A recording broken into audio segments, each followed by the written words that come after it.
everyone, welcome to your channel Vikram Singh Rajput this side. Once again we are back with a new video of our YouTube series of objection handling in network marketing.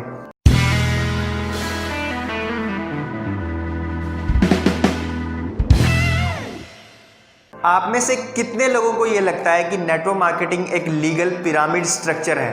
बहुत सारे लोगों का ये कहना है कि network marketing एक pyramid structure है या फिर एक पिरामिड स्ट्रक्चर बेस्ड एक स्कैम है।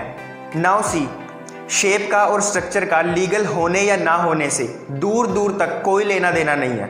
लीगल में हमें सिर्फ रिक्रूटमेंट पर पैसा नहीं मिलता, सेल्स पर भी पैसा मिलता है, लेकिन इलीगल में हमें सिर्फ रिक्रूटमेंट पर पैसा मिलता है। यानी कि इलीगल में ये बात पहले ही डिसाइड कर ली जाती है कि इतने लोगों के जोड़ने पर आपको इतना पैसा दिया जाएगा।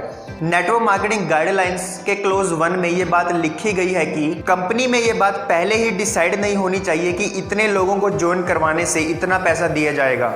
अगर कंपनी पहले ही ये बात बताती है तो वो एक पिरामिड स्कीम है, क्योंकि रेफर इनकम नीचे जुड़ने वाले लोगों की सेल्स पर डिपेंड करती है। इसलिए पहले ही अंदाज़ा नहीं लगाया जा सकता कि डायरेक्ट सेलर कितनी सेल करेगा। इसलिए लोगों को ये बात समझनी होगी कि नेटवर्क मार्केटिंग कोई पिरामिड स्कीम नहीं है या कोई पिरामिड स्ट्रक्चर नहीं है, क्योंकि हर एक कंपनी में हर एक कंपनी के द्वारा अपनी एक परसेंटेज यानी कि एक रेफरल इनकम की परसेंटेज डिसाइड की गई होती है। नेटवर्क मार्केटिंग में रेफरल इनकम की परसेंटेज पहले ही डिसाइड की गई होती है कि अगर एक डिस्ट्रीब्यूटर इतनी सेल करेगा तो उसे इतनी सेल की इतनी परसेंटेज में इतना कमीशन दिया जाएगा। अब ये बात डिस्ट्रीब्यूटर पर डिपेंड करती है कि वो कितनी रिक्रूटमेंट कर सकता है और वो कितनी सेल्स जनरेट कर सकता है। अगर सेल्स ज़्यादा होगी तो इनकम भी ज़्यादा होगी, लेकिन अगर सेल्स कम होगी तो इनकम भी कम होगी।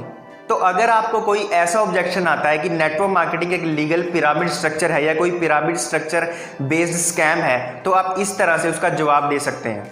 And I will see you in the next video. तब तक के लिए थैंक यू सो मच।